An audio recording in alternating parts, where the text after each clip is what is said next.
주의 길을 가게 하시는 하나님이라는 제목으로 말씀을 나누겠습니다. 성경에 보면 하나님의 그 은혜를 덧입은 자에게 많은 공통점이 있는데 그 중에 하나가 무엇이냐면 자기 길을 돌이키더라는 것입니다. 각 사람이 가던 길이 있었어요. 자신의 집안 배경, 또 자신의 수준, 그리고 그 당시의 시대적 배경들을 다 종합해서 나름 자기들이 가는 길이 있었다고요. 자기의 스타일대로, 자기 성향대로, 또 자기의 꿈대로 가던 길이 있었는데 신기하게도 모두 다 어떻게 돼요? 주의 길로 그 삶의 방향이 전환되더라는 것입니다. 우리도 사실은 매일매일 뭘 가고 있는 거예요? 길을 가고 있는 거예요. 길을. 우리 성도님들 보면 참 재밌어요. 이렇게 표현하면 우리 꽤 서로가 하나님이 주신 큰 인연이 있는 사람이에요. 어떤 사람은 서울 살다가 그냥 뜬금없이 여기 와서 이러고 있는 거예요. 어떤 사람은 부산이란 곳에 한 번도 와본 적이 없는데 여기 와서 이렇게 있는 분들이 있는 거예요. 우리가 서로를 조금만 유심히 살펴보면 만날 가능성이 있다 없다. 사실 개연성이 없어요. 우리 최 목사님 춘천에서 사역하시고 저랑 교단도 틀리고 만날 인연이 없어요. 세상으로 치면. 근데 놀랍게도 벌써 한 가족이요 또 한 교회에서 함께 사역하는 동일한 하나님의 또 부름을 붙들고 헌신하는 같은 목사예요. 자, 앞뒤로도 한번 보세요.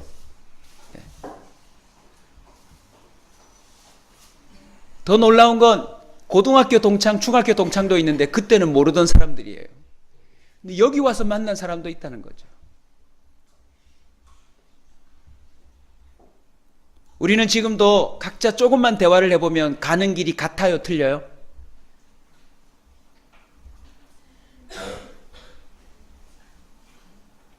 대답이 없다는 건 무슨 의미예요?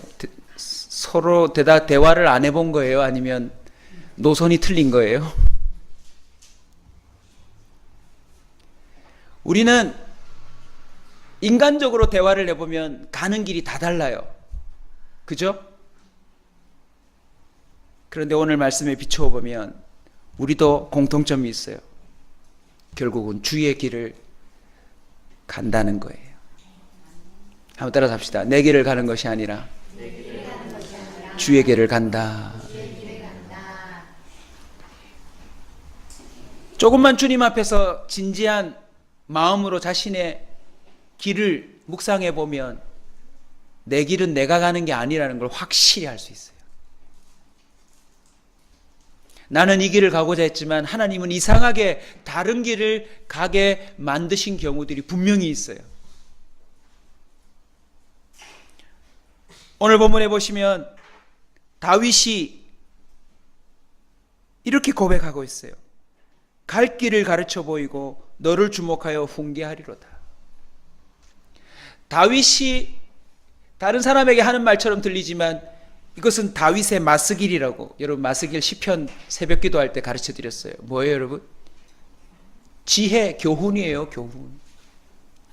다윗은 자신의 전생애를 통해서 깨달았어요. 우리 하나님이 갈 길을 가르쳐 보여주신대요. 우리를 주목해서 뭐 하신대요? 훈계하신대요. 훈계.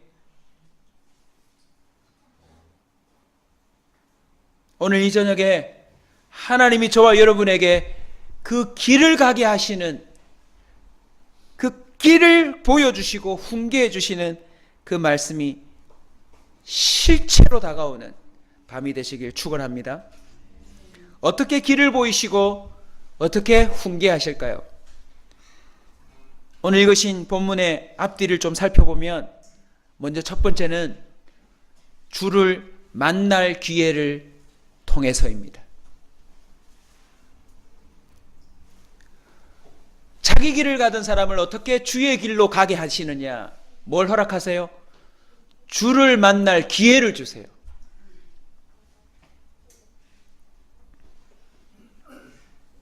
우리 자신의 면면을 살펴보면 우리가 주님을 찾는 자입니까? 아니면 주님이 우리를 찾아오셨습니까? 후자가 틀림없죠. 우리는 우리가 하고 싶은 대로, 우리가 가고 싶은 대로, 우리가 만나고 싶은 사람들을 찾아다니지, 하나님을 만나려고 심도 있게 고민하고 연구하고 찾아다니는 사람이 아니에요. 제가 증명해 보일까요? 주님 만나기를 원하는 사람이라면 지난 한 주간만 돌아봐도 정말 땅을 파듯이 기도했어야 돼요. 간판 보셨어요? 땅 파서 폰 파는 집. 폰 하나 팔려고 땅 팔아서 우리가 힘겹게 폰을 팝니다라고 하는 의지를 표명했는데, 안타깝게도 교인들이요, 교회에 있는 교인들이 하나님을 만나고자 하는데 열심일까요? 열심 아닐까요? 솔직히 대답해 보세요, 여러분. 그러면 답변이 안 되시면 더 좀 명확하게 답변을 해드릴까요? 송중기를 만나고 싶으세요? 주님을 만나고 싶으세요? 수요 예배에 오고 싶으세요? 수요일 날 태양의 후예를 보고 싶으세요? 이럴 땐 지혜롭게 답변하셔야죠. 수요 예배 마치고 태양의 후예를 볼 겁니다. 이렇게. 우리는 의외로요, 하나님을 만날 기회를 우리 스스로 잘 붙잡지 않아요. 그런데 우리의 인생을 가만히 보면 자기 길을 돌이키게 하는 데 있어서 하나님이 친히 주를 만날 기회를 제공하세요. 자, 다윗을 중심으로 이제 볼 겁니다. 다윗 보세요. 하나님이 평생 뭐로 살 사람이었어요? 다윗은 목동이었어요. 누구도 주목하지 않는.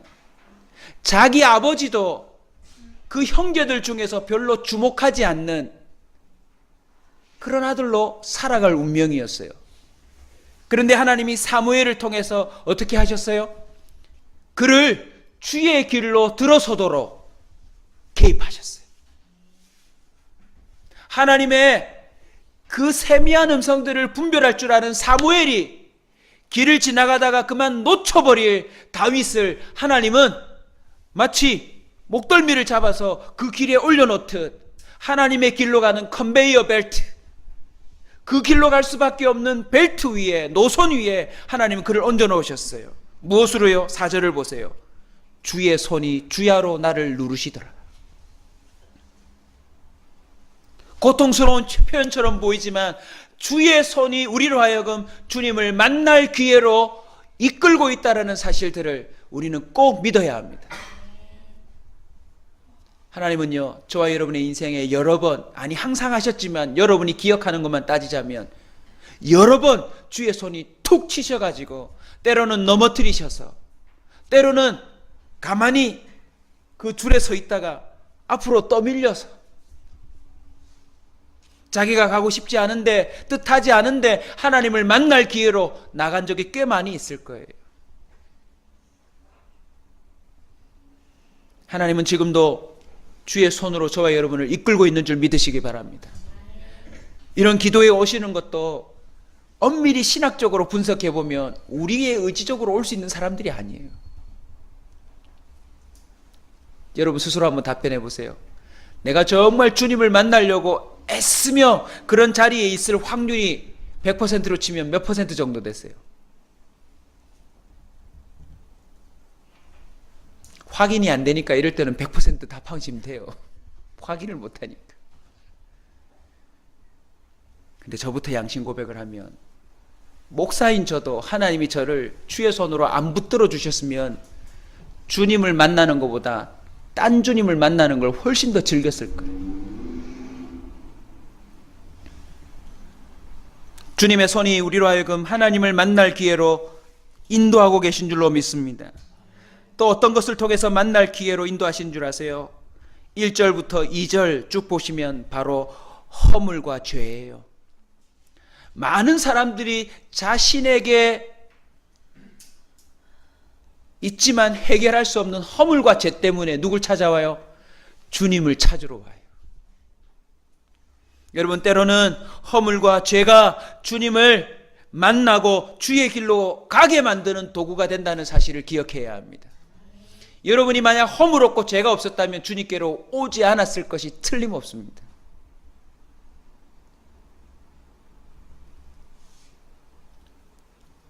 가려지지 않아서. 3절에 보시면 신음이란 단어입니다.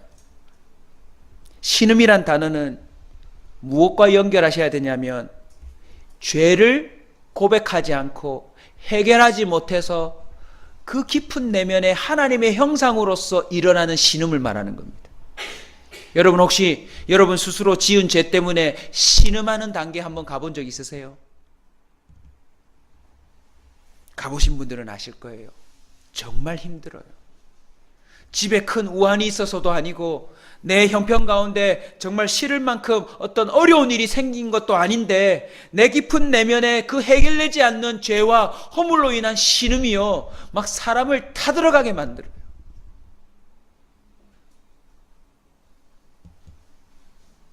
다윗은 하나님이 자신을 주목하고 계신다, 특별히 허물과 죄를 다 알고 계신다는 사실 때문에 주님을 만날 기회를 얻었어요. 그리고 옆길로 가려다가, 아니 그 길로 들어섰지만 하나님이 유턴하게 만드셨어요. 밧세바라고 하는 보지 말아야 될 곁눈질로 가버렸죠. 거기서 더 나아가서 어디에 들어섰어요? 살인자의 길로 들어섰어요. 근데 사무엘하 12장 1절을 한번 찾아 읽어봅시다. 사무엘하 12장 1절입니다.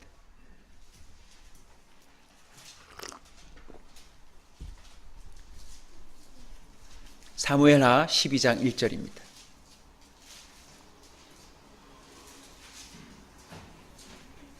읽습니다.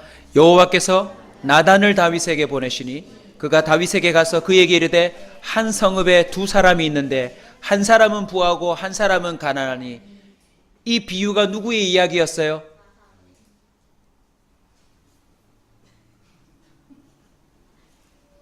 밧세바를 취한,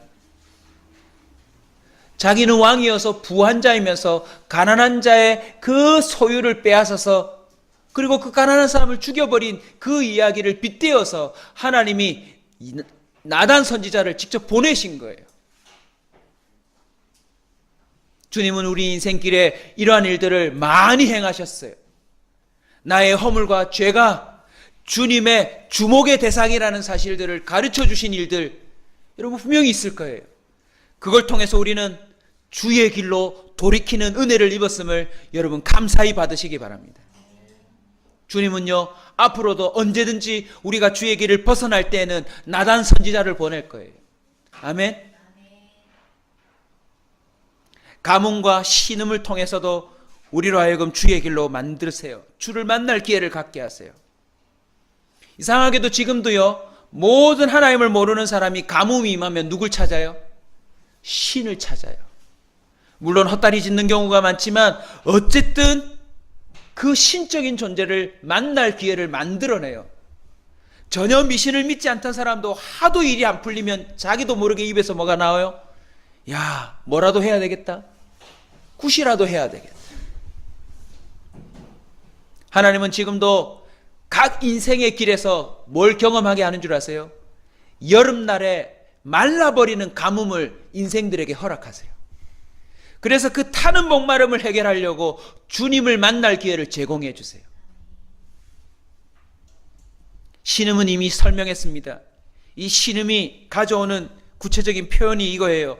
뼈가 새하여지고 진액이 빠져서 완전히 말라 비틀어지는 듯한 심령이 되더라는 거죠. 밧세바의 사건을 표현하는 시편 51편 6절입니다. 우리 찾아서 한번 읽어볼까요, 여러분?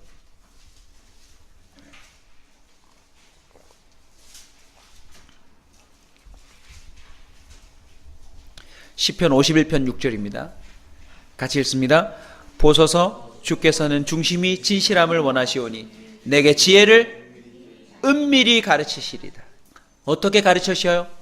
은밀히. 이게 뭘 의미합니까? 하나님이 우리를 주목하고 있다는 뜻이에요. 하나님은 저와 여러분을 다른 사람은 보지 못하는 것을 다 보고 계셔서 그것을 터치하세요. 그리고는 자기 길을 내려놓고 주의 길로 오도록 하나님이 끌어당겨 주시더라는 거죠. 오늘 이 저녁에도 각 사람에게 은밀히 말씀하시는 그 말씀을 통해 여러분의 길을 벗어나 주의 길로 돌이키는 은혜가 있기를 원합니다. 시편 5편 8절에 보면 여호와여 나의 원수들로 말미암아, 누구로 말미암아요? 원수들로 말미암아 주의 의로 나를 인도하시고 주의 길을 내 목전에 곱게 하소서.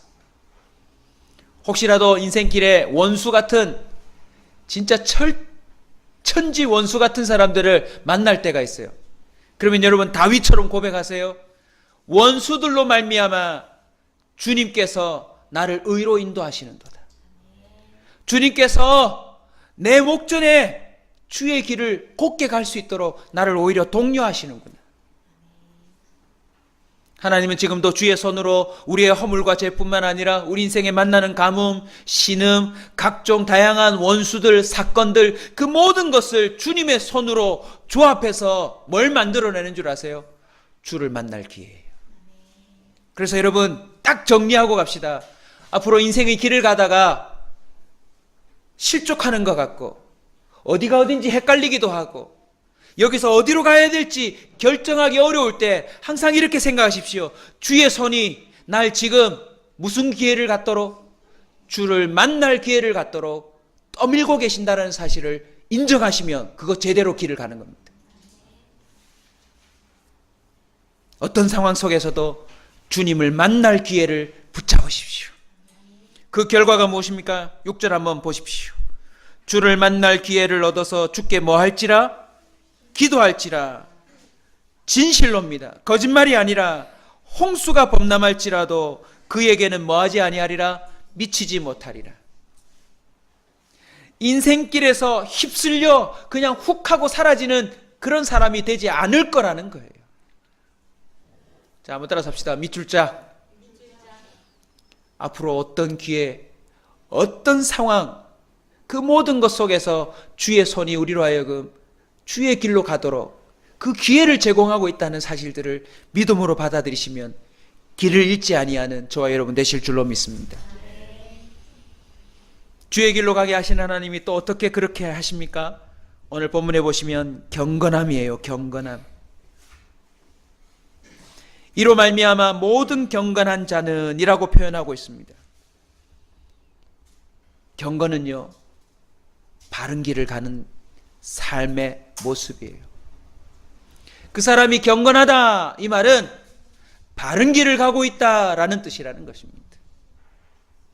놀랍게도 겸손이라는 말 자체가 길잡이가 된대요. 교만은 패망의 선봉이지만, 따라서 합시다. 겸손은 길잡이가 된다. 잠언에 분명히 말하고 있어요.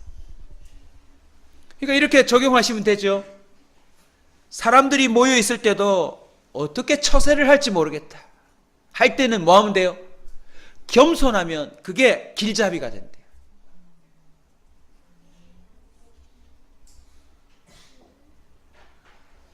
사울 왕의 엄청난 핍박이 있었어요.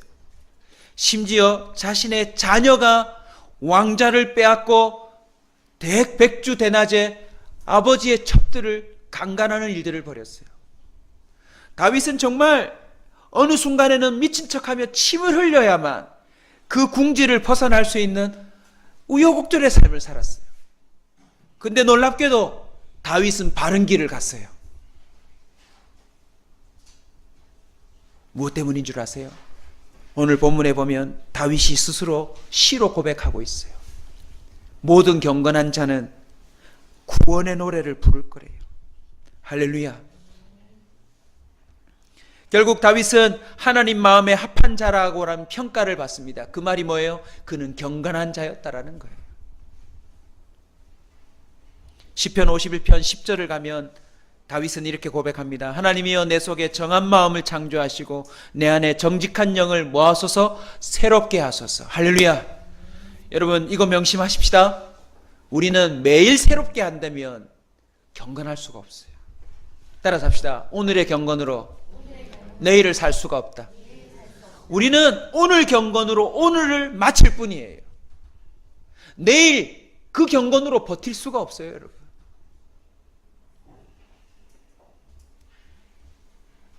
9절에 보시면 너희는 무지한 말, 이 말은 이 언어의 말이 아니고 홀스입니다. 홀스. 무지한 말, 무지한 노새의 특징이 뭐래요? 꼭 제갈과 굴레로 단속해야만 말을 듣는. 우리 보고 다윗이 고백하고 있어요. 이 말은 자신의 경험이 바탕된 거 아니겠습니까? 자기도 때로는 주님을 가까이 하지 않았더니 뭐가 임하더라? 제갈과 굴레가 임해서 무지한 말, 무지한 노새처럼 두드려 맞으면서 주님 앞으로 가까이 오게 되더라, 이 말입니다. 사랑하는 성도 여러분, 우리가 경건하지 못하면 하나님은 우리로 하여금 주의 길로 가도록 제갈과 굴레를 매게 해서라도 인도하실 것입니다. 감사하게도 나단 선지자를 통하여 지적하심으로 뭘 회복시키십니까? 정직한 영을 회복시키세요. 다시 한번 내 영을 깨우는 차원에서 저와 함께 따라서 크게 한번 선포합시다. 경건함으로 주의 길을 가자. 혹시 요즘 내가 가야 될 길을 묻고 계시는 성도님이 여기 혹시 계세요? 하나님, 저는 어디로 가야 합니까? 저는 어떻게 해야 합니까? 어떤 사람은 직장을 옮기기 전에 그런 기도를 합니다. 어떤 사람은 사업의 업종을 변경하기 전에 그런 기도를 합니다. 어떤 사람은 중요한 만남을 앞두고 그런 기도를 합니다.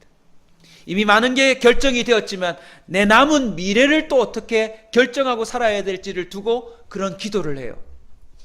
근데 여러분, 대체로 그런 기도할 때 주님이 이렇게 말씀하시던가요? Turn left. 잠시 후 우회전입니다. 500m 앞 우회전입니다. 주님 그렇게 말씀하시던가요? 특별한 경우를 제외하고는 우리가 길을 물어볼 때, 그래 잠시 후 좌회전, 잠시 후 우회전, 네 앞에 요철이야, 주님 그런 말 하지 않으세요.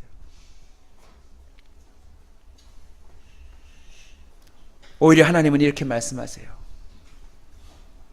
내일 내가 네 인생 가운데 역사할 테니 네 백성에게 명하여 성결하라, 이렇게 말씀하세요. 요단을 건널 때도, 홍해를 건널 때도, 하나님이 큰 전쟁에서 이기고 지고 승리를 결정할 때도 주님은 우리에게 이 길로 가라 저 길로 가라, 특별한 경우를 제외하고는 어떻게 말씀하세요? 경건하래요. 여러분,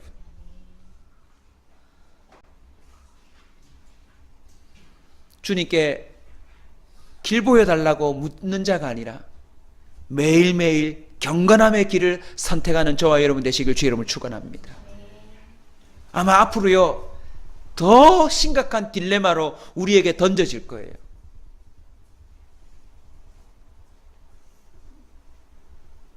밧세바 정도는 아닐다 할지라도 죄는 유사하니까 그 정도의 실패를 경험해 본 우리의 심령을 갖고 우리는 매일매일 다윗처럼 기도해야 합니다. 하나님이여 내 속에 정한 마음을 창조하소서. 창조라는 말은 뭘 깨달았다는 뜻이에요? 내 안에 전무하다는 뜻이에요. 여러분 그거 아세요? 아직까지 자기의 의를, 자신의 그런 자존감을 조금 신뢰하고 있는 사람들의 특징이 뭐냐면 자기 속에 전무하다는 사실을 모르고 있어요.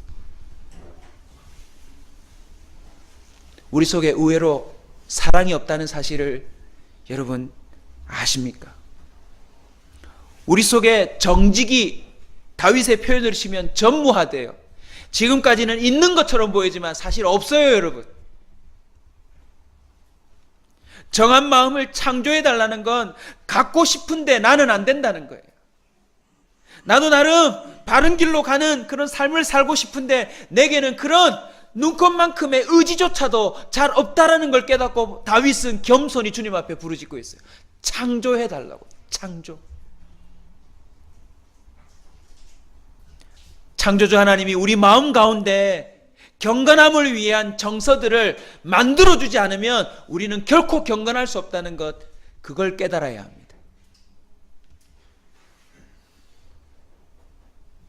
남은 생애에 경건함으로 갈 때 그것이 주의 길로 가는 것인 줄로 믿습니다.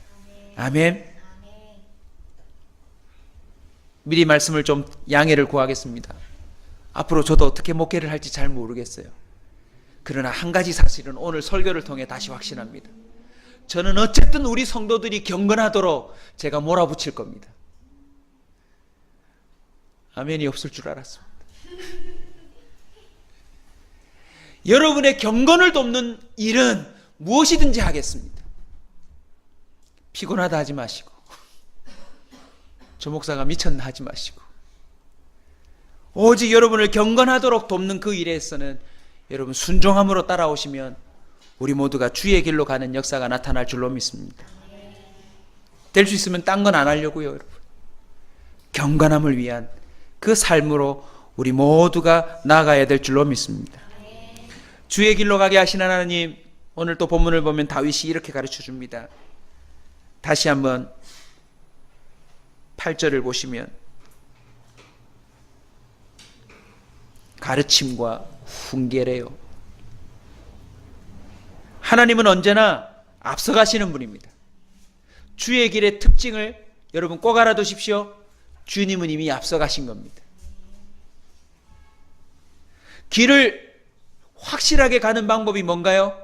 먼저 가본 사람에게 길을 묻는 것입니다. 그런데 인간은 먼저 가본 길도 헷갈린다는 게 문제고, 더 어처구니 없는 건 그 먼저 가본 사람이 있어도 몇 년 뒤에는 그 길이 바뀌었다는 것. 그게 중요한 거예요. 그러나 우리 주님은 어떤 분입니까? 분명히 가본 사람이 광야로 울걸고 있는데 하나님이 내가 지나갈 걸 알면 그 광야를 더 이상 광야로 만들지 않는 분이라는 게 중요한 것입니다. 할렐루야. 그래서 주님은 주의 길을 가게 하실 때 어떻게 하십니까? 가르쳐 주십니다. 때로는 명확하지 않는다 할지라도, 이해되지 않는다 할지라도 다 염두에 두고 우리를 가르쳐 주시기 때문에 우리는 순종하면 됩니다, 여러분. 신명기 1장 33절입니다. 그는 너희보다 먼저 그 길을 가시며 장막 칠 곳을 찾으시고. 야, 이 얼마나 감사합니다.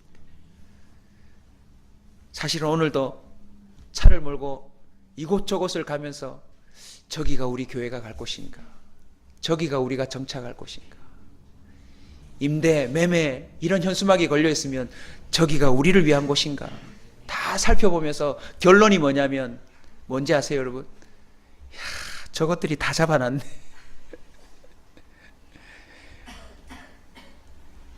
근데 오늘 말씀을 준비하면서 가슴속에 흥분이 됐어요. 주님은 먼저 길을 가시는 정도가 아니라 우리가 장막 칠 곳을 주님이 친히 찾으신대요.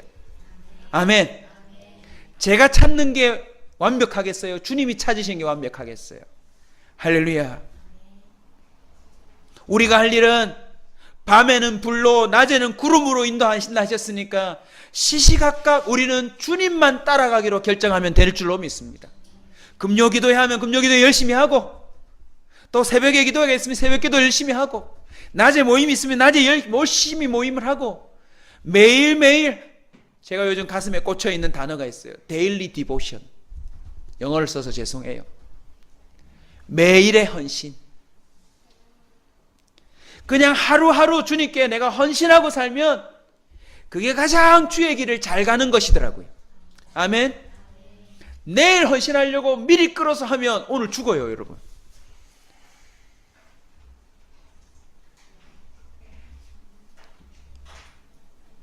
매일매일 헌신에 우리가 최선을 한번 다해 봅시다.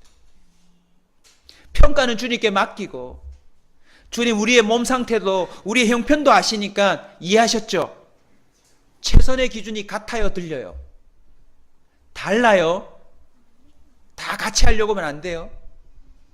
여러분 각자가 주님 앞에서 데일리 디보션을 잘하면 하나님이 여러분의 인생을 인도해 주실 줄로 믿습니다. 창세기 32장 1절, 야곱이 길을 가는데 하나님의 사자들이 그를 만난지라. 질문요, 야곱이 사자를 만난 겁니까? 사자가 야곱을 만나준 겁니까? 할렐루야. 그것도 뭐 타고 내려와서요? 사다리 타고요.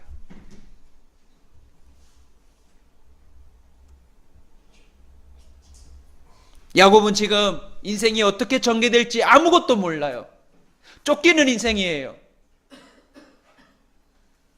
그리고 결과를 아니까 야곱 앞에 누가 기다리고 있어요? 야곱 100배 라반이 기다리고 있어요.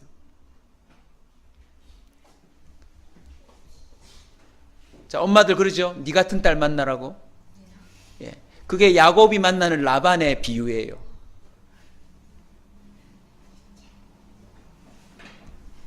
우리 어린 꼬마 친구들 잘 들어라. 앞으로 좋은 사람 만나려면 지금 부모님한테 잘하셔야 합니다.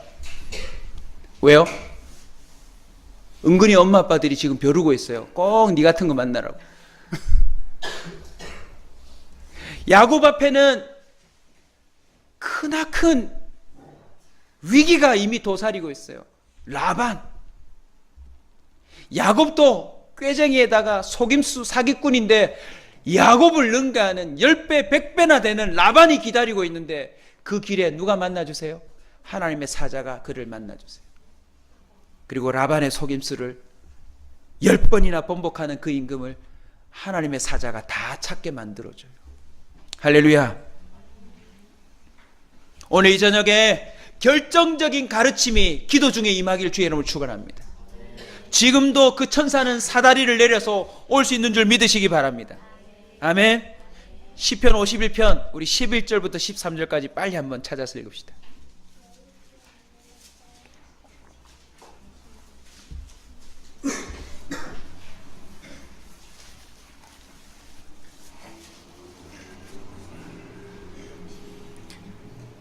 일 11절부터 13절까지 있습니다. 나를 주 앞에서 쫓아내지 마시며 주의 성령을 내게서 거두지 마소서. 주의 구원의 즐거움을 내게 회복시키시고 자원하는 심령을 주사 나를 붙드소서. 그리하시면 내가 범죄자에게 도를 가르치리니 죄인들이 주께 돌아오리다. 조금만 이 다윗의 어차피 시편이니까 51편을 조금만 봅시다. 다윗이 주의 길로 갈 때에 주의 손이 그로 하여금 허물과 죄에 대해서 주목하고 있다는 사실을 딱 가르쳐 주시면서, 그리고 그 신음을 경험하게 하시면서 제갈과 굴레를 먹이게 하시는 그 상황 가운데서 다윗이 뭘 깨달았어요? 주의 앞에서 쫓겨나는 것에 대한 두려움이 임했어요. 가르침과 훈계 가운데 주의 길로 가게 할 때에 어떤 도구를 쓰는지 아세요? 주를 향한 두려움이에요. 긍정적인 두려움. 하나님, 주님 앞에서 저 쫓아내지 마십시오.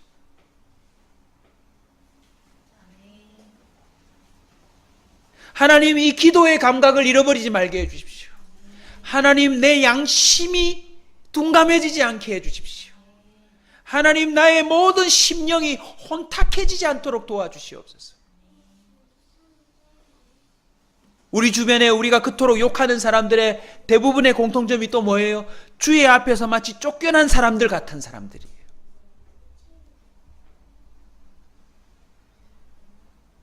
근데 놀랍게도요, 성경 전체를 보면 어떤 하나님의 마음을 알 수 있는 줄 아세요? 하나님은 사실 쫓아내는 분이 아니에요. 나 스스로 쫓겨나는 거지. 물론 성경에 에덴에서 사람들을 쫓아낸 듯해요. 하지만 그건 쫓아낸 게 아니라 그 에덴에 머물 수 없도록 된 거예요. 무슨 말인지 이해되세요, 여러분? 근데 인류 역사가 무엇입니까? 쫓겨난 인생을 주님이 찾아러 오신 거 아니에요. 잃어버린 영혼 찾으러 오신 거 아니에요, 여러분. 그래서 그 길을 돌이키는 자의 심령 가운데 놀랍게도 주님 앞에서 쫓겨나는 것에 대한 두려움과 공포가 긍정적으로 임한다라는 거예요. 아멘. 예를 들면 이런 겁니다. 회사의 사장이 되고 싶어하는 그런 열망보다도 교회에서 집사가 되지 못할 두려움이 임해야 돼요. 아멘. 뭐 그딴 거 하지 말지 뭐, 이런 게 아니라, 오해는 마세요. 교회 조직으로서의 집사가 아니라 하나님께 쓰임받는 자로서의 직분을 말하는 거예요. 아멘. 대통령은 임시기직이지만 성경을 보면 집사나 목사나 하나님께 받은 사명은 무슨 직이라고 하는 줄 아세요? 좀 어려운 말인데 항종직이에요. 항종직. 하나님이 임명하셔서 적어도 그 땅에서는 계속되는 직분이라는 거예요. 아멘.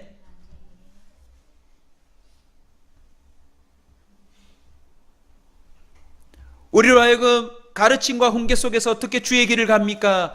구원의 즐거움을 쫓아가게 함으로써 가게 한다는 것입니다. 아멘. 사람은 언제 길을 벗어납니까? 딴 즐거움을 찾아가면서 길을 잃어버려요, 여러분. 별표를 하나 쳐놓으십시오. 주의 길을 가는 자에게 하나님이 어떤 심령을 주는 줄 아세요? 자원하는 심령을 주세요. 하나님이 가르침과 훈계라고 하는 그 길로 인도하시는 가운데 놀랍게도 주 앞에서 쫓겨나지 않겠다라는 마음, 성령을 거두지 말라는 그 부탁, 구원의 즐거움을 쫓아가고 회복시켜 달라고 하는 마음, 어쨌든 자원하는 심령, 이것들이 그 사람을 가르침과 훈계 속에서 주의 길로 이끌어내요. 그럼 이렇게도 상대적으로 생각을 균형 잡게 하셔야 돼요. 내 속에서 자꾸 자원하는 심령이 사라진다. 인생의 방향을 잃고 있는 거예요. 내 속에 구원의 즐거움이 없다. 지금 길을 잃어버린 거예요. 하나님은 다윗의 고백을 비추어 볼 때 우리를 또 다른 엉뚱한 길을 가는 사람들의 가르침과 훈계거리로 삼으실 거래요. 그래서 다윗은 부탁했어요. 내가 범죄자에게 주의 도를 가르치리니 죄인들이 주께로 뭐하리이다? 돌아오리이다. 할렐루야. 사랑하는 여러분, 하나님은 저와 여러분을 주의 길을 가게 하실 뿐만 아니라 다른 사람들을 돌이키게 하는 몽학성생. 자, 진원이, 승희 기억해도 몽학성생. 따라서 해봐. 몽학성생. 어렵지? 성경에 나오는 용어인데 쉬운 말로 뭐냐면 학교 갈 때 학교까지 안내해주는 사람이 있었어. 그 선생님을, 학교에서 가르치는 선생님은 진짜 선생님, 학교까지 길을 도와주는 옛날에 종 같은 사람을 무슨 선생님? 몽학 선생님이라고 그랬대. 기사님이지, 그렇지. 오.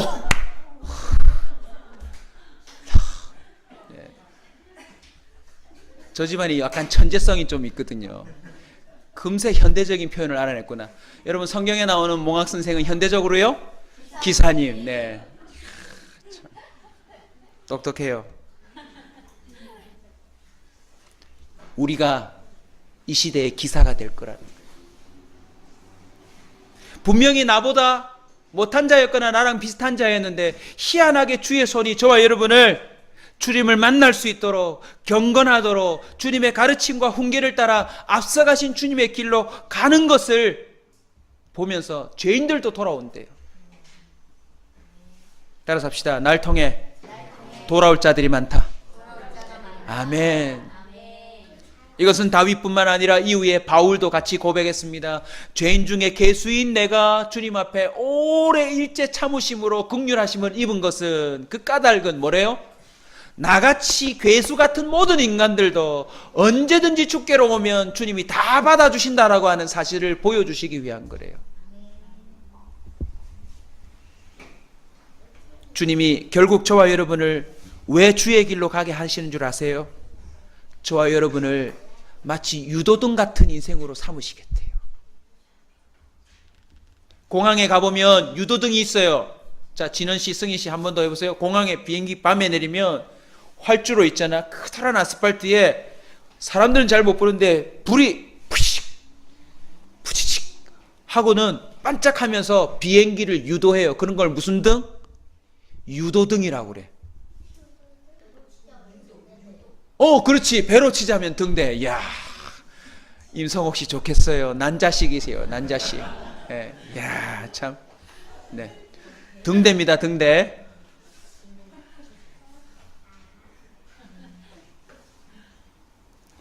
다음 주부터 네가 설교 좀 해라. 야, 진원이가 목사님보다 훨씬 잘할 것 같다. 네. 진원아, 목사님 될 거면 온사 커뮤니티 교회에서 부목사님으로 섬겨. 야, 기대된다, 야.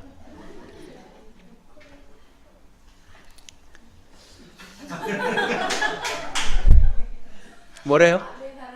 네. 네. 벌써 목사가 힘든 걸 아는구나, 너.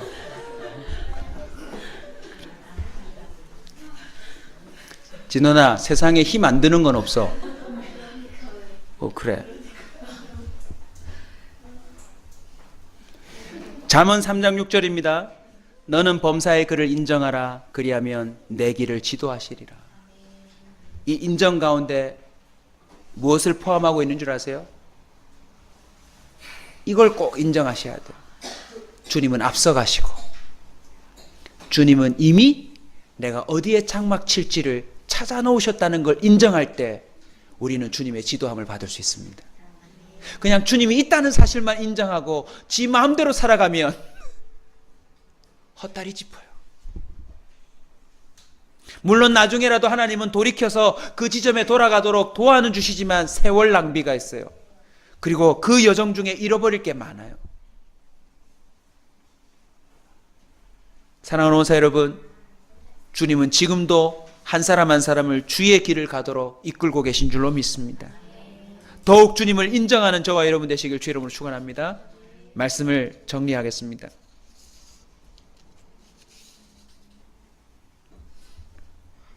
주의 길의 특징이 무엇입니까? 시편 23편입니다. 그 길로 사람들이 가는 게 아니라 목자가 정해놓고 잃어버린 양들을 찾아서 데리고 가는 길이 주의 길이라는 거죠. 할렐루야. 그래서 엄밀히 따지면 이런 용어가 이제는 틀린 거예요. 진은아, 목사님 말 잘 들어. 목사가 되거나 선교사님 될 때 사람들이 흔히 이렇게 말한다. 정말 그 길을 가시렵니까? 마치 누가 결단하고 어렵고 힘든데 기꺼이 가겠다는 것처럼 보여요. 그 사람이. 근데 주의 길은 그렇게 가는 게 아니에요, 여러분. 주의 길, 주님이 다 길 닦아놓고 어디로 갈지를 정해놓고 이 길로 도저히 안 가고 제 길로 간 모든 양떼들을 다 불러 모아서 그들을 끌어다가 이 길로 데리고 가는 게 주의 길이에요. 아멘.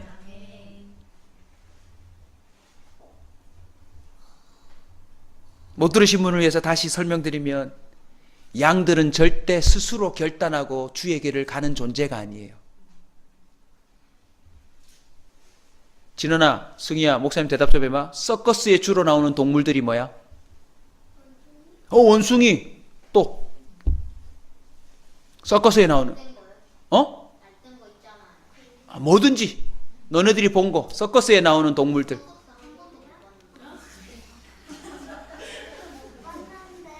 원숭이도 나오고 코끼리도 나오고 멍멍이도 나오고 새도 나오고 말도 나오고 심지어 사자, 호랑이도 나와서 막 채찍질에 막 하면서 공도 굴리고 하잖아.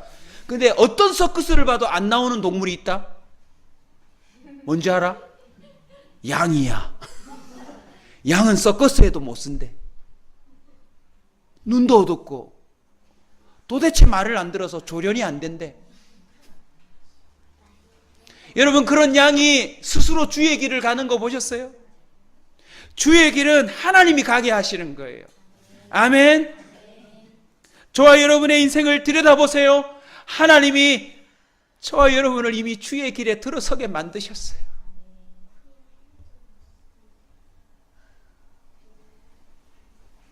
주의 길의 특징이 무엇입니까? 시편 23편 1절입니다. 여호와는 나의 목자시니. 양치기들의 그 증언과 삶을 종합해보면 1년에 한 번은 반드시 양떼들이 갈 수 없는 그 높은 산과 골짜기를 1년에 한 번씩은 다 통과한대요. 왜요? 푸른 풀밭에 데려다 놓으면 그걸 다 뜯어 먹어버려가지고 더 이상 거기에 있다가는 다 죽기 때문에 목자가 그걸 알고 미리 얘네들을 데리고 갈 푸른 초장을 찾아놓고 그 길을 가기 위해서 반드시 1년에 한 번에는 이 양들과 더불어서 목숨을 건 여행을 한 번쯤은 한대요. 거기서 나온 말이, 다윗은 목동을 해봤으니까, 지금 이 본문은 단순히 어떤 영적인 신앙의 원리들을 종합해서 정리한 게 아니라 다윗은 자신의 인생에서 다 통과해본 걸 정리한 거예요. 사망의 음침한 골짜기를 다닐지라도 해를 두려워하지 않는데요. 왜요? 이건 주의 길이니까. 성령이 저와 여러분에게 감동해 주시기를 간절히 바라면서 한 번 더 선포할게요. 저와 여러분의 인생길에 앞으로 우리가 생각하는 형통이 없을 수도 있어요. 아멘 하세요, 빨리. 아멘 안 해도 돼요. 예. 서커스에도 못 쓸 사람들이니까. 다윗의, 바울의 삶, 그 이유를 보세요. 상상치도 못할 사건과 사고가 계속 연이어졌어요. 바울 주를 위해서 살겠다고 했는데 뱀한테 물리죠. 난파당하죠. 죽을 때까지 죄인으로 끌려다니죠. 우리가 생각하는 그런 길은 화려한 길이 아니에요, 여러분. 저도 목회가 나름 안정되고 성도들의 숫자도 늘어날 수도 있겠죠. 하지만 제 목회 가운데는 지금보다 훨씬 더 강력한 일들이 많이 생길 거예요. 안 그래요, 여러분? 그런데도 분명한 사실은 이 길이 누구의 길이다? 제 길이 아니고 제 길. 네, 어우, 제 길.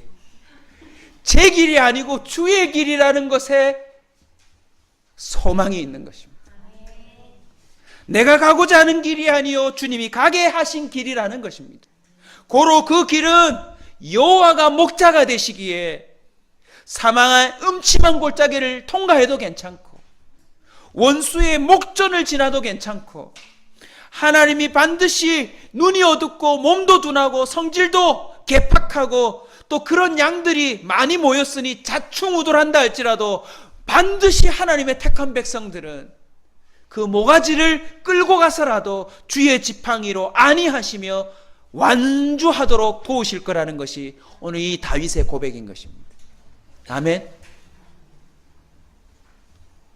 시편 23편 6절입니다. 내 평생의 선하심과 인자하심이 반드시 나를 따르리니. 이것이 다윗이 구약시대에 경험한 신약적인 복음이라는 것입니다. 아멘. 남은 인생의 길에 우리가 함께 공동체에서 갈 수도 있고 이러저런 형편으로 여러분이 또 한국을 떠나든지 아니면 부산을 떠나든지 여러 각도로 흩어지겠지만 어디를 가건 잊지 마십시오. 우리는 주의 길로 인도함을 받는 하나님의 잃어버린 양떼인 줄로 믿습니다. 주를 만날 기회를 붙잡으면 길을 잃지 않을 것입니다.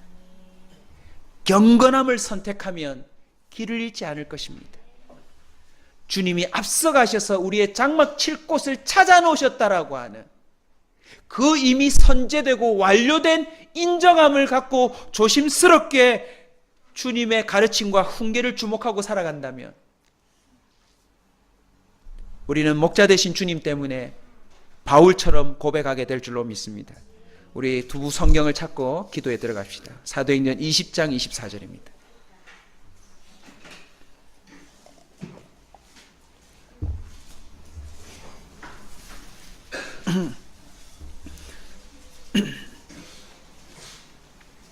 사도행전 20장 24절입니다. 같이 읽읍시다.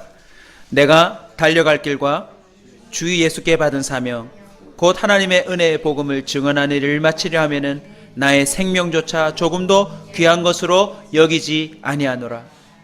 디모데 후서 4장 7절입니다. 저를 따라서 읽어주십시오. 나는 선한 싸움을 싸우고 나의 달려갈 길을 마치고 믿음을 지켰으니. 본인이 한 겁니까? 하나님이 하게 하신 겁니까? 하나님이 하게 하신 것입니다. 우리 모든 공동체가 출애굽기를 끝나면 사도행전을 다 같이 배울 텐데 사도행전 결론을 보십시오. 바울은 그 배에 타 있을 뿐 그 배가 어느 방향으로 가도록 조종하는 일은 전혀 할 수가 없어요. 오직 남풍을 불게 하는 것, 유라굴로 광풍을 불게 하는 것, 순풍을 만나게 하는 것, 그 모든 방향은 누가 결정하시더라? 하나님이 결정하시더라. 우리 함께 찬송하고 기도할 텐데요. 여러분 눈을 한번 잠깐 감아 보실래요? 제가 도전할 거예요.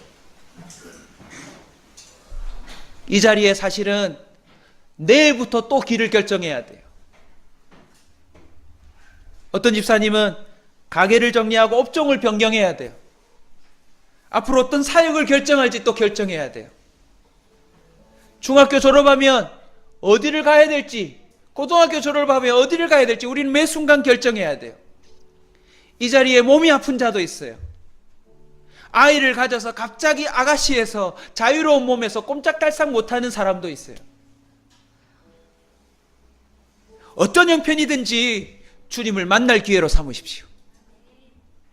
어떤 선택이든지 더 경건할 선택을 하십시오. 답답하고 힘들고 공고하더라도 앞서가셨다라고 하는 사실을 놓치지 마십시오. 내가 함부로 여기가 좋사오니 라고 장막을 쳤다가 큰 코 다치는 일이 없기를 바랍니다. 내가 가고 싶은 곳으로 물이 넉넉한 곳을 선택했다가 소돔과 고모라의 결론을 목격하는 자가 되지 않기를 바랍니다. 주님의 목자 되심을 붙잡으십시다. 우리가 할 일은 그 목자 되신 주님 앞에 더 바짝 붙는 것인 줄로 믿습니다.